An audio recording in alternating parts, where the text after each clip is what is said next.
Bien, amados, les saludo en el precioso nombre de Jesucristo y quiero compartir con ustedes el misterio de Dios, el misterio que estuvo oculto, como lo vamos a leer a continuación, que estuvo oculto por siglos y edades y que ha sido dado a conocer a sus santos por medio del Espíritu Santo. Entonces, este misterio no se dio a conocer en otro tiempo. No se dio a conocer consumadamente en la iglesia primitiva, ni en los días de Lutero, ni de Wesley, ni tampoco los pentecostales, sino que Dios había reservado este misterio, el misterio que estaba en su seno, en su corazón, desde antes de la fundación del mundo. Dios lo reservó para revelárselo a su iglesia en el tiempo del fin. Y así que por unos momentos les invito, amados hermanos y hermanas, a que tomen sus Biblias, ¿cierto? Porque todo tiene que ser escritural. Y la verdad que este humilde y simple canal, digamos, es justamente para estudiar juntos la palabra del Señor y prepararnos para el rapto que viene. Porque ya todos estamos concernidos que estamos en el tiempo del fin. Esa es una de las cosas, estamos en el tiempo del fin, ¿cierto?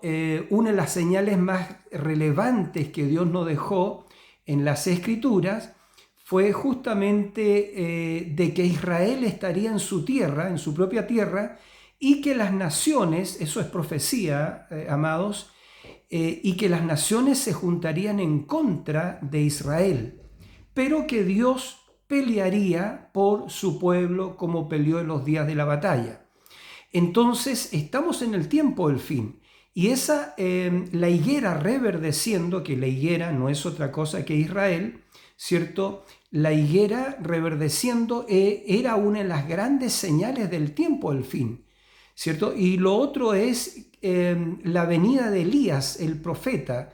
Eso está en Malaquías capítulo 4, versos 5 y 6, donde Dios prometió: he aquí yo os envío al profeta Elías, antes que venga el día grande, el día grande, disculpen, de Jehová, ardiente como un horno, donde todos los soberbios y los que hacen maldad serán estopa. Entonces viene el día atómico, viene el día nuclear, viene un día desastroso sobre la tierra y viene la gran tribulación.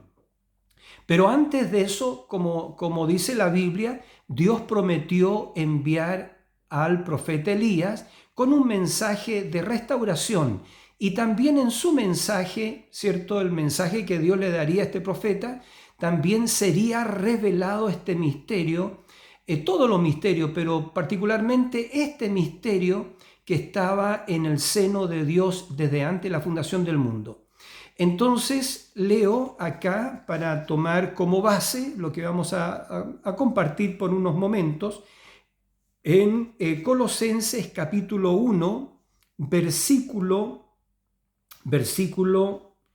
26, pero lo voy a tomar del 24, donde el gran apóstol Pablo dijo: ahora me gozo en lo que padezco por vosotros y cumplo en mi carne lo que falta de las aflicciones de Cristo por su cuerpo, que es la iglesia. ¿Qué es la iglesia? La iglesia es el cuerpo de Cristo y el cuerpo literal de Cristo. Eso era un misterio. Entonces dice: de la cual, dice Pablo, fui hecho ministro según la administración de Dios que me fue dada para con vosotros, para que anuncie cumplidamente la palabra de Dios, el misterio. Y aquí está, ¿ve? Para que anuncie cumplidamente la palabra de Dios, el misterio que había estado oculto desde los siglos y edades, pero que ahora ha sido manifestado a sus santos. Entonces repito eso para tenerlo como base. Dice: el misterio que había estado oculto. Dios ocultó este misterio, lo ocultó por todas las edades. No se lo reveló a Abraham, ni a Isaac, ni a Jacob, ni a José. No se lo reveló a los profetas del Antiguo Testamento. ¿Ya? Tampoco se lo reveló al apóstol Pablo plenamente. ni a Ireneo, ni a ninguno de los 7 mensajeros de las 7 edades de la iglesia. Esto no lo supo Lutero, no fue para el tiempo Lutero. Lutero solamente predicó la justificación por la fe. Y esto tampoco fue para el tiempo de John Wesley, ¿cierto? La edad metodista que se abriría después. No fue para John Wesley, él predicó la santificación. Y tampoco fue para la edad de los pentecostales, porque en el tiempo, en la edad de los pentecostales, fueron restaurados los dones simplemente. Pero ahora el mensaje del tiempo del fin, que es la restauración de la propia persona de Dios en su iglesia, Dios revela este misterio. Entonces dice, el misterio que había estado oculto por siglos y edades, pero que ahora ha sido manifestado a sus santos. Versículo 27 del capítulo 1 de Colosenses. A quienes Dios quiso dar a conocer las riquezas de la gloria de este misterio entre los gentiles, que es Cristo en vosotros, la esperanza de gloria. Entonces, ¿cuál era el misterio que estuvo oculto? Cristo en vosotros. ¿Cristo en dónde? En su iglesia. La palabra hecha carne, pero ahora en su iglesia. Entonces, repito, a quienes Dios quiso dar a conocer las riquezas de la gloria de este misterio entre los gentiles, que es Cristo en vosotros, Cristo en vosotros, la esperanza de gloria. Y dijo Pablo acá el verso 28, a quien anunciamos, amonestando a todo hombre y enseñando a todo hombre en toda sabiduría, a fin de presentar perfecto en Cristo Jesús a todo hombre. Entonces es el propósito de Dios, traer a su iglesia a perfección. Y Pablo dice que trabajaba para eso, anunciando la palabra de Dios, anunciando este misterio que es Cristo en nosotros, Cristo en vosotros, dijo él, la esperanza de gloria. ¿Y para qué? Para presentar perfecto, dice, a todo hombre y enseñando a todo hombre en toda sabiduría, a fin de presentar perfecto en Cristo Jesús a todo hombre. Entonces eso es, y hablando del misterio, este era un misterio triple.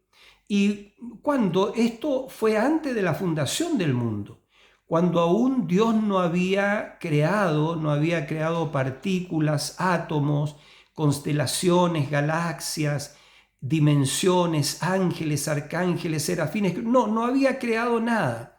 ¿Qué es lo que había antes de la creación? No había nada, por supuesto, pero sí existía Él. Y por eso que se le llama en la Biblia, creo que aparece más de 2000 veces en el Antiguo Testamento, puedo estar equivocado en la cifra, pero aparece la palabra Elohim.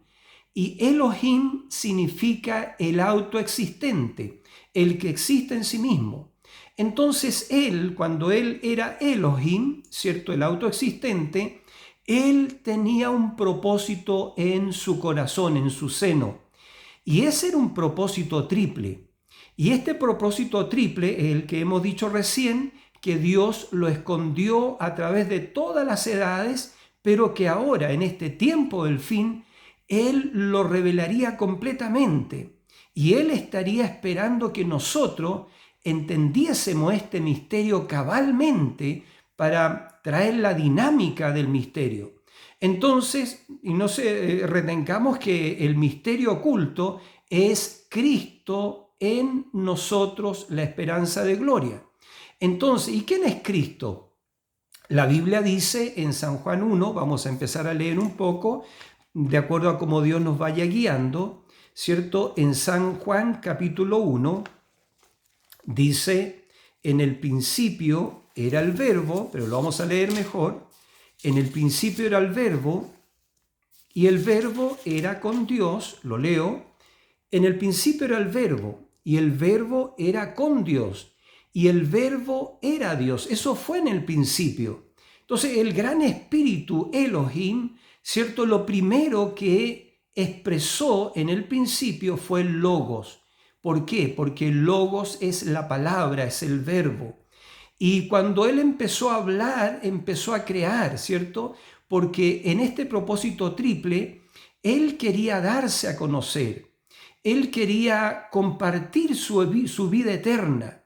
Ya él quería darse a conocer, entonces esa es la primera parte del misterio. Él quería tener una iglesia y él tener la preeminencia en su iglesia. Y la tercera parte de este misterio triple, él quería regresar al milenio o al huerto del Edén, no con una Eva caída, sino con una Eva, diríamos la segunda Eva completamente redimida, con una página limpia de redención. Y llegando ella, su iglesia, a ser uno con él, porque acuérdense que el misterio es Cristo en vosotros, la esperanza de gloria. Y Cristo entonces es el verbo. Ahora, repito esto, en el principio era el verbo, y el verbo era con Dios, y el verbo era Dios. Este era en el principio con Dios, todas las cosas por él fueron hechas, y sin él nada de lo que ha sido hecho fue hecho. En él estaba la vida, y la vida era la luz de los hombres. La luz en las tinieblas resplandece, y las tinieblas no prevalecieron en contra de ella. Y hubo un hombre, dice, enviado de Dios, el cual se llamaba Juan. Este vino por testimonio, para que diese testimonio de la luz, a fin de que todos creyesen por él. No era él la luz, sino para que diese testimonio de la luz, porque la luz es el Señor Jesucristo y su iglesia, lo vamos a ver. Aquella luz verdadera que alumbra a todo hombre venía a este mundo. En el mundo estaba, y el mundo por él fue hecho, pero el mundo no le conoció. ¿Quién hizo el mundo? El Señor Jesucristo. Entonces dice, en el mundo estaba, y el mundo por él fue hecho, pero el mundo no le conoció. ¿Por qué? Porque este era la primera parte de este misterio. ¿Quién era Jesucristo? ¿Quién era Cristo? Cristo era Emmanuel, Dios con nosotros. Ya en Colosenses capítulo 2, verso 9, dice que la plenitud de la divinidad moró, habitó en Cristo corporalmente. Entonces esa es la primera parte digamos, de este misterio triple, ¿ya? Dios quería darse a conocer, ¿cierto? Y no se podía dar a conocer como un espíritu. Imagínense un espíritu que todo lo llena, un espíritu que, digamos, que todo lo creó. Sería muy, muy complejo, jamás podríamos entenderlo, ¿ve? Pero él lo simplificó, ¿cierto? Y él empezó a crear, creó la creación, creó ángeles, arcángeles, serafines, querubines. Yo pienso, creó dimensiones, creó mundos, creó la tierra. Y en la tierra él deseaba ser padre, porque Dios, cuando él era Elohim, en él habían atributos. El atributo de ser creador, pero no era creador potencialmente porque aún no había creado nada, pero cuando creó a los ángeles, arcángeles, serafines y querubines, entonces, que yo creo que fue lo primero que creó, entonces él ya no estaba solo, ¿ve usted? Ya era un creador, ya desplegó ese atributo de creador, pero los ángeles no son hijos. Los arcángeles tampoco son hijos, los ángeles, ni arcángeles, ni querubines, ni serafines, son seres creados, ya seres eternos, pero creados por Dios. Entonces, pero también él tenía otro atributo de ser padre. Ahora, un ángel jamás va a ser un hijo, pero nosotros somos hijos, ¿ya? Nosotros jamás seremos ángeles, pero somos los hijos de Dios. Entonces, Dios quería expresar a sus hijos para poder abrazarnos, para poder saludarnos de mano, abrazarnos, y para que nosotros lo pudiéramos abrazar también a Él, ¿ve? Algo tangible. Entonces, cuando Dios creó el mundo, hizo un huerto y puso al hombre en él, Adán, Adán fue el primer hijo de Dios. Entonces ya ahí él era creador, había creado los ángeles, había creado dimensiones, quizás constelaciones, sol, luna, estrellas, todo eso, pero ahora había puesto a un hijo, había expresado un hijo sobre la tierra, ¿ya? Y entonces por eso él dijo, hagamos al hombre conforme a nuestra imagen, hagamos al hombre a nuestra imagen, conforme a nuestra semejanza. Y entonces le dio al hombre señorío y autoridad sobre todo. En ese momento Dios, él ya no era Elohim, porque ya no estaba solo, ya no era el autoexistente, ¿ya? Sino ahora era Jehová o Yahvé, como usted quiera llamarlo, que significa el que vive con su familia. Ahora él era padre, expresó ese atributo, pero también en Dios habían otros atributos que expresar, ¿ya? Que era ser redentor, que era ser rey, que era ser salvador, que era ser sanador y todos los grandes atributos de Dios. Entonces todo eso tenía él que expresarlo, que manifestarlo. Por eso toda la Biblia es un plan divino y todo está marchando perfectamente, no hay nada fuera de control. Cuando vino el pecado en el huerto del Edén y el hombre cayó de su condición original, ¿cierto? Y llegó a ser un simple mortal y murió él, murió su esposa, murió él, murió Eva, murió él, ¿cierto?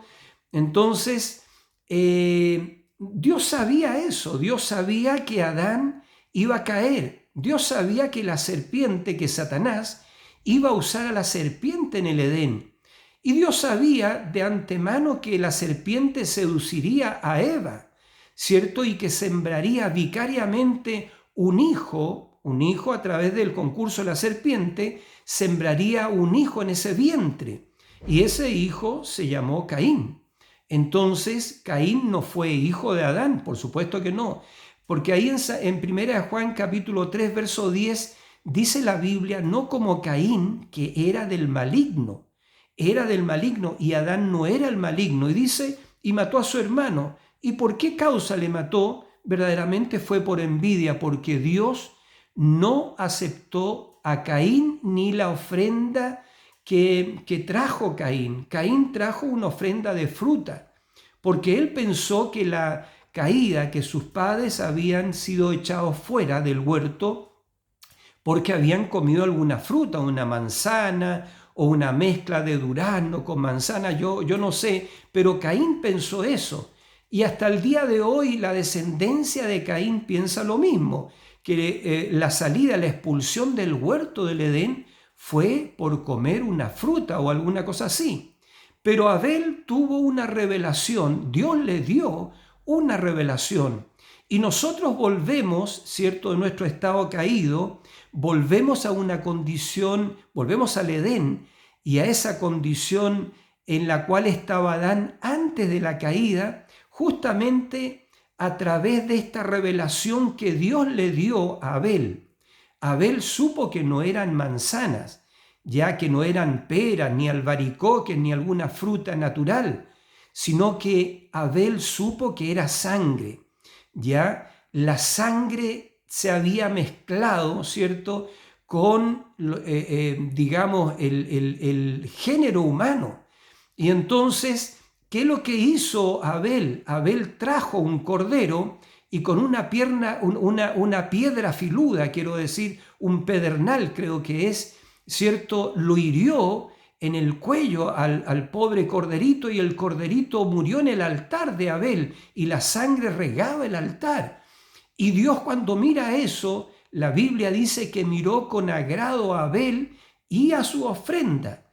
¿Por qué? Porque esa ofrenda del cordero inmolado estaba hablando que la redención del hombre sería a través de, ¿cierto?, el sacrificio del cordero en el Calvario, siendo Dios mismo ese cordero. ¿Ya? Como Dios no podía morir, por supuesto que Él se hizo un cuerpo y ese cuerpo lo creó a través de un vientre virgen que fue María. Pero ese cuerpo que Dios creó en María, Dios mismo moró en ese cuerpo. Y ese cuerpo, la sangre de Jesús, era la sangre de Manuel. Jesús no era un judío ni era un gentil. Él es Dios. La sangre de Jesucristo no es judía ni gentil, es la sangre de Manuel. Y esa sangre tuvo que ser derramada en el Calvario para redimirnos, para lavarnos en su sangre y redimirnos y poder regresarnos a ese compañerismo que se perdió en el Edén, el compañerismo que perdió Adán en la caída. Entonces, ¿cómo lo hace eso? Por eso digo que Dios tenía un misterio triple en su corazón y la primera parte de ese misterio era darse a conocer. Y eso lo hizo plenamente en Cristo, repito, porque en Cristo habitó la plenitud de la divinidad. ¿Quién era Cristo? Recién leíamos en San Juan capítulo 1 que en el mundo estaba y el mundo por él fue hecho, pero el mundo no le conoció.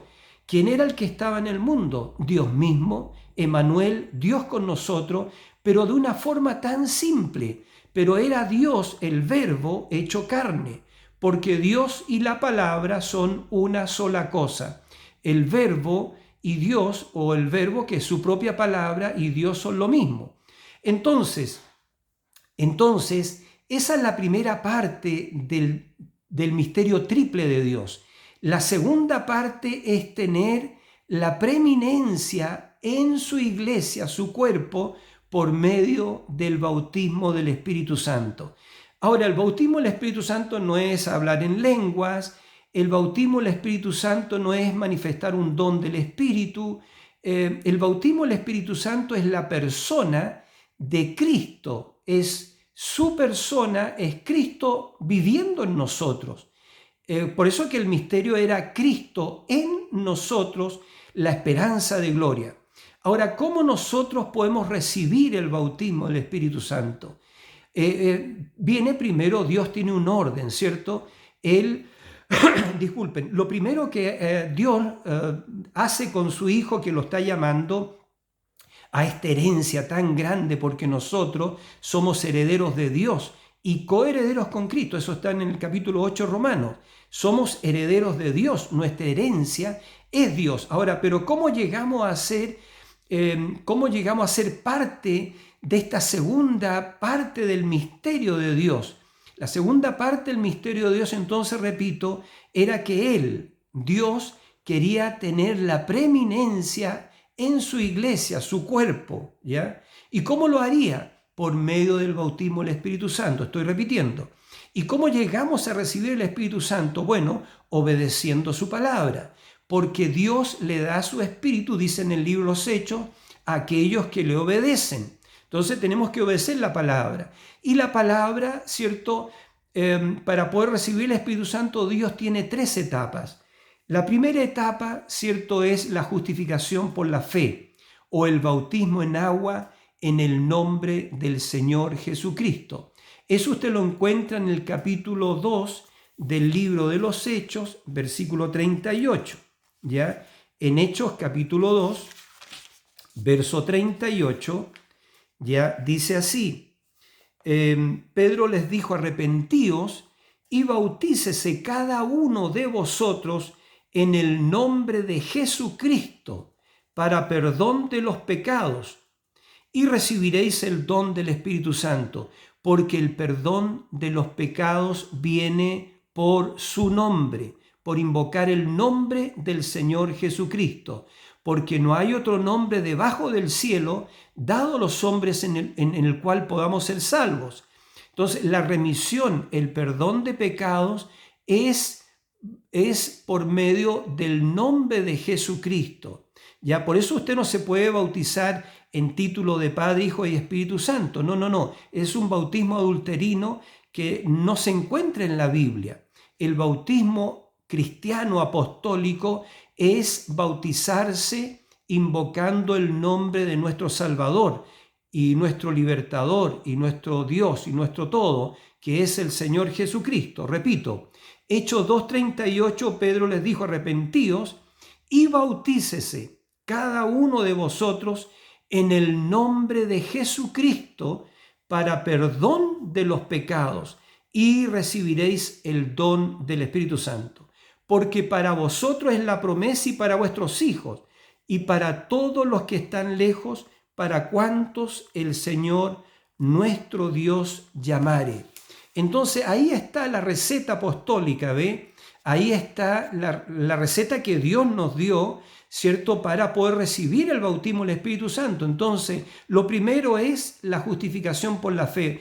Cuando usted cree en el Señor, se arrepiente de sus pecados y se bautiza en agua en el nombre del Señor Jesucristo, entonces Dios perdona sus pecados. Y usted sigue adelante en la segunda etapa de la gracia, que es la santificación, porque sin santidad nadie verá al Señor. Y el Señor dijo, sed santos porque yo soy santo. Entonces cuando Dios lo ha santificado a usted y a mí, entonces somos candidatos para recibir el bautismo del Espíritu Santo, que es Cristo en vosotros, la esperanza de gloria. Porque Cristo y el Espíritu Santo son la misma persona. Ya el Espíritu Santo es Cristo hecho carne, eso es. Entonces eso. La segunda parte era tener la preeminencia, ¿ve? ¿Y cómo Dios puede tener la preeminencia si nosotros no conocemos la palabra o no la creemos? Tenemos que recibir, aceptar su palabra y creerla, por supuesto que sí. Entonces, una vez que usted recibe el Espíritu Santo, ya el Espíritu Santo en este tiempo está en 7 partes, por así decirlo. Disculpen este ejemplo que voy a dar, pero usted lo recibe como un nacimiento. ¿Ya? El nacimiento de esta edad, que estamos en la edad de la palabra, toda la palabra tiene que nacer nuevamente en usted y en mí. Es decir, entonces, ¿dónde se encuentra eso? Lo podemos leer aquí en Segunda de Pedro, ¿cierto? A ver si lo tengo. En Segunda de Pedro, ¿ya? Donde dice que nos ha dado preciosas y grandísimas promesas. Estoy leyendo el capítulo 1, versículo 4. Dice que por medio de las cuales nos ha dado preciosas y grandísimas promesas, para que por ellas, por las promesas, para que por ellas llegaseis a ser participantes de la naturaleza divina. Entonces, ¿cómo Dios puede tener la preeminencia en usted y en mí, o la preeminencia en su iglesia? Yo decía, por medio del bautismo del Espíritu Santo. Y entonces, ¿y cómo usted recibe el Espíritu Santo? Usted recibe el Espíritu Santo cuando nace de nuevo. ¿Ya? El nuevo nacimiento trae la vida literal de Dios en el individuo. Y esta vida, veamos cómo se desarrolla esta vida. Dice entonces que nos ha dado preciosas y grandísimas promesas, para que por ellas, por las promesas, llegásemos a ser participantes de la naturaleza divina. ¿De qué cosa cayó Adán allá en el principio, en el huerto del Edén? Él cayó de la naturaleza divina, cayó de la imagen de Dios. El Señor dijo, hagamos al hombre conforme nuestra imagen, según nuestra semejanza. Entonces Dios lo hizo a su imagen y semejanza, pero el hombre cayó de esa imagen y semejanza, es decir, cayó de la naturaleza divina y llegó a ser un simple mortal. Ahora nosotros vinimos por el sexo. Pero los hijos de Dios, ¿cierto?, nacen por medio de la palabra, no nacen por medio del sexo. Entonces, por eso que la Biblia dice, siendo renacidos no de simiente corruptible, sino de simiente incorruptible por la palabra de Dios que vive y permanece para siempre. Es por eso que así viene este nuevo nacimiento. Y fíjense cómo viene el nacimiento séptuple o el nacimiento de toda la palabra hoy día en usted y en mí. Fíjense, dice, para que por ellas, por las promesas, llegaseis a ser participantes de la naturaleza divina, habiendo huido de la corrupción que hay en el mundo a causa de la concupiscencia. vosotros también, poniendo toda diligencia por esto mismo, añadid a vuestra fe, son 7 cosas, escuchen, virtud. A la virtud conocimiento, al conocimiento dominio propio, al dominio propio paciencia, a la paciencia piedad, a la piedad afecto fraternal y al afecto fraternal amor o caridad. Porque si estas cosas están en vosotros y abundan, no os dejarán estar ociosos ni sin fruto en cuanto al conocimiento de nuestro Señor Jesucristo. Pero el que no tiene estas cosas, dijo el apóstol Pedro, dice, tiene la vista muy corta, es ciego, habiendo olvidado la purificación de sus antiguos pecados. Por lo cual, hermanos, tanto más procurad hacer firme vuestra vocación y elección, porque haciendo estas cosas no caeréis jamás, porque de esta manera, ¿de cuál manera? A través de este nuevo nacimiento, de estas 7 virtudes en usted y en mí, dice, porque de esta manera os será otorgada amplia y generosa entrada en el reino eterno de nuestro Señor y Salvador Jesucristo. Entonces, ¿cómo Dios nos redime? ¿Cómo viene el Espíritu Santo a su vida? ¿Cómo viene el Espíritu Santo a mi vida? A través de llegar a ser participante de la naturaleza divina. Entonces, lo primero es huir de la corrupción que está en el mundo, ¿ve? Y cuando usted se bautiza en agua, en el nombre del Señor Jesucristo y recibe el perdón de sus pecados, ahí usted está huyendo de la corrupción que está en el mundo y usted recibe una fe preciosa porque el Espíritu Santo trae esta fe y usted nace en esta fe que es la fe de Jesucristo, porque es un nacimiento. Y cuando ya usted tiene la fe de Jesucristo nacida y operando en usted, entonces usted puede añadir la virtud de Jesucristo, no cualquier virtud, la virtud de Jesucristo. Y cuando tiene la virtud de Jesucristo nacida en usted, entonces usted puede añadir la ciencia de Jesucristo, porque todo esto es de Él, porque es su naturaleza en nosotros. Y cuando usted tiene la ciencia de Jesucristo, entonces usted puede añadir la templanza, que significa el dominio propio de Jesucristo. Y cuando tiene el dominio propio, puede usted añadir la paciencia de Jesucristo, ¿ve? Entonces, cuando tiene la paciencia de Jesucristo, usted puede añadir el temor de Dios, que es el respeto reverencial, que es ser como Dios.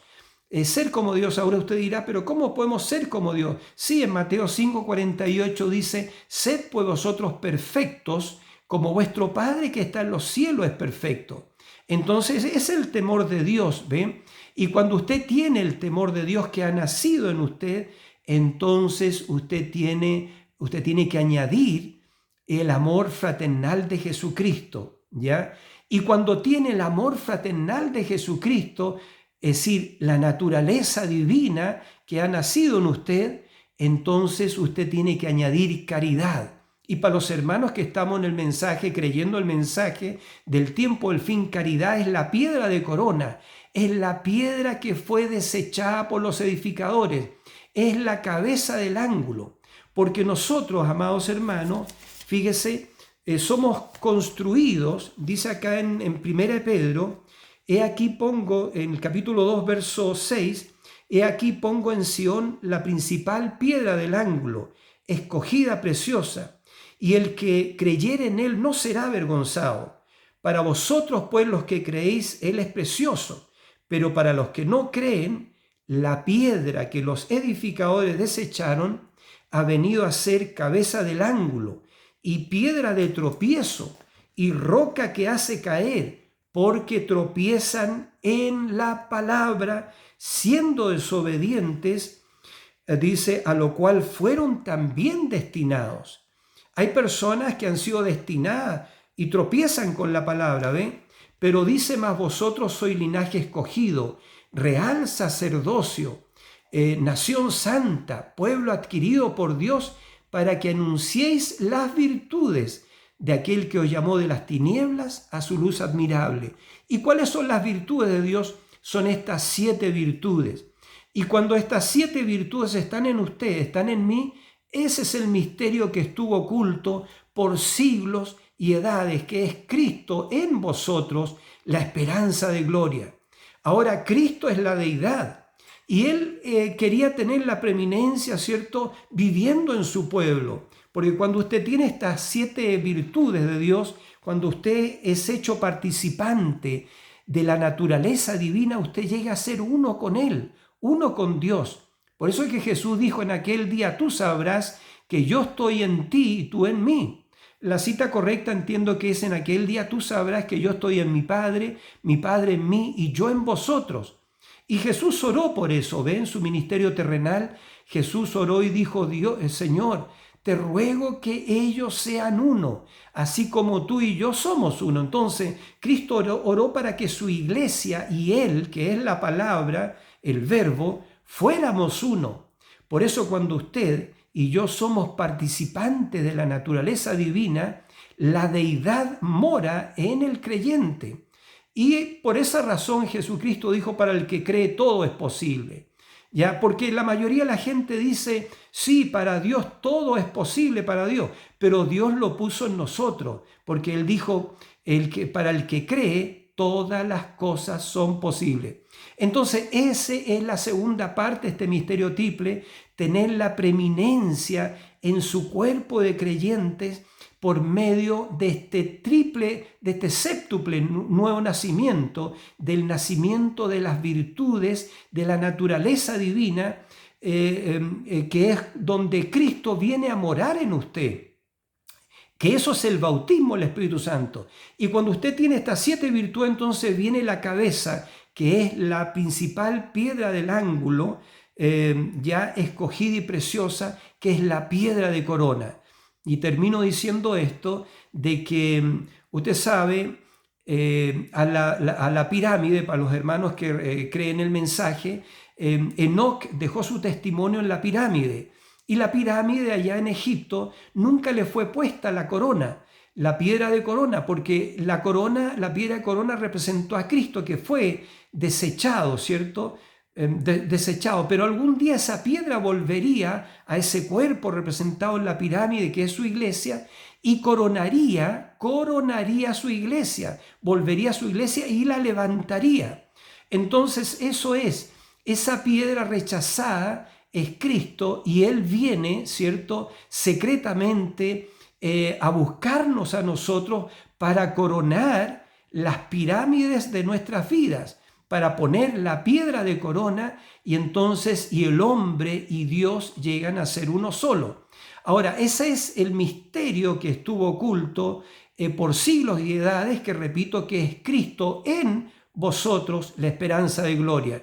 Entonces, y la tercera parte de este misterio triple era de regresar con su iglesia completamente redimida al Edén, que en este caso va a ser el milenio, porque vamos a vivir 1000 años con Cristo, vamos a vivir y a reinar en el milenio 1000 años con Cristo. Y en el milenio van a estar, por cierto, el pueblo judío, que son los 144.000 judíos que están ahora en Israel, y que va a ser un vídeo que vamos a hablar en breve también acerca de estos 144.000 judíos escogidos del pueblo de Israel ahora, que son bautizados en el nombre del Señor Jesucristo y que son sellados también con el sello de Dios, que es el bautismo del Espíritu Santo. Entonces, eso es. ¿Y a quiénes llama Dios? Dios está llamando a sus atributos, porque para que usted llegue a ser participante de la naturaleza divina, usted fue preconocido por Dios desde antes de la fundación del mundo. Y termino diciendo esto, amados hermanos. Fíjense, un pensamiento, cuando es expresado, es la palabra. Y su iglesia era parte de los pensamientos eternos de Elohim, de Dios. Y Él quiso expresar esos pensamientos, pero no se olviden y recuerden siempre que los pensamientos de Dios son eternos y son reales. Y eso es lo que somos nosotros, sus hijos, las hijas de Dios. Éramos sus pensamientos que fuimos expresados en el Logos, en el Verbo. Y eso es. Y ahora Dios está revelándonos esto para poder volver, ¿cierto? Volver a Él, a la eternidad de donde hemos venido. Que el Señor Jesucristo les bendiga y ya pronto nos volveremos a reunir, ¿cierto?, en un próximo video, Dios mediante, con su ayuda.